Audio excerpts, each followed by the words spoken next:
చేస్తే చంద్రబాబు గారు మాత్రం సంవత్సరానికి 1,00,000 కోట్లు ఇవ్వండి మేము సర్దుకుంటాం అన్న రీతిలో మాట్లాడడం సబబేనా?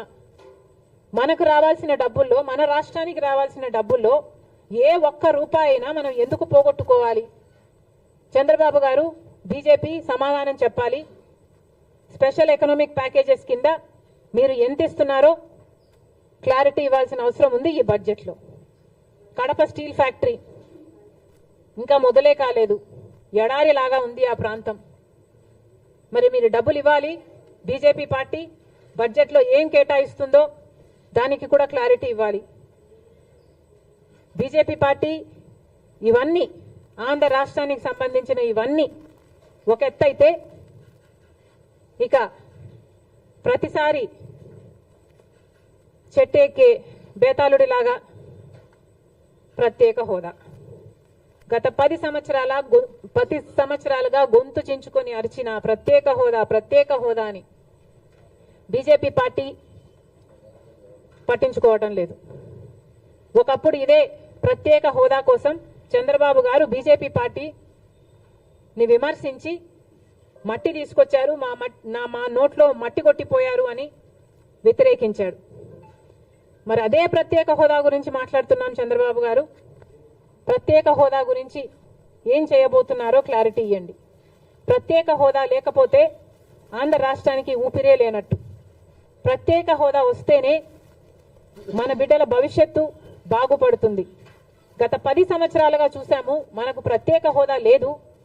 ఈ ప్రత్యేక హోదా లేకపోవడం వల్ల కనీసం పట్టుమని కొత్త 10 పరిశ్రమలు కూడా రాలేదు ఆంధ్ర రాష్ట్రానికి. మరి ఇలాగే పోతే ఆంధ్ర రాష్ట్ర బిడ్డల భవిష్యత్తు ఏమైతుందో అందరూ ఆలోచించాల్సిన అవసరం ఉంది. ప్రత్యేక హోదా వస్తేనే మనకు రాయితీలు వస్తాయి, ట్యాక్స్ బెనిఫిట్స్ వస్తాయి, సబ్సిడీస్ వస్తాయి. ప్రత్యేక హోదా ఇచ్చిన రాష్ట్రాలలో వేల కొద్ది పరిశ్రమలు వచ్చాయి. మరి ఇవన్నీ రావాలి, జరగాలి అంటే ప్రత్యేక హోదా మనకు అవసరం. అలాంటి ప్రత్యేక హోదా కోసం ఏం చేస్తున్నారో, ప్రత్యేక హోదా కనీసం బీహార్ మాకు ప్రత్యేక హోదా కావాలి అని వాళ్ళ మీద ఒత్తిడి తెస్తుంది అని వింటున్నాం. కానీ టీడీపీ మాత్రం ప్రత్యేక హోదా మనకు అవసరమే లేదన్నట్టుగా మాట్లాడకుండా పోవడం చాలా దురదృష్టకరం, చాలా అన్యాయం. దయచేసి ప్రత్యేక హోదా కోసం కొట్లాడాల్సిన అవసరం ఉంది. మన ఎంపీలను వాడుకొని ఈరోజు బీజేపీ పార్టీ అధికారంలో ఉంది కాబట్టి మన రాష్ట్రానికి ప్రత్యేక హోదా తెచ్చే బాధ్యత చంద్రబాబు గారి మీద ఉంది. ఏ మోడీ గారైతే తిరుపతికి వచ్చి 5 సంవత్సరాలు కాదు 10 సంవత్సరాల ప్రత్యేక హోదా ఇస్తాను అని మాట ఇచ్చారో ఆ మాటని ఇప్పటికైనా నిలబెట్టుకోవాల్సిన అవసరం ఉంది అని కాంగ్రెస్ పార్టీ డిమాండ్ చేస్తుంది. ప్రత్యేక హోదా కోసం కాంగ్రెస్ పార్టీ డిమాండ్ చేస్తూనే ఉంటుంది. ఎందాకైనా కొట్లాడడానికి మేము సిద్ధం. ప్రత్యేక హోదాను మేము మర్చిపోనివ్వం.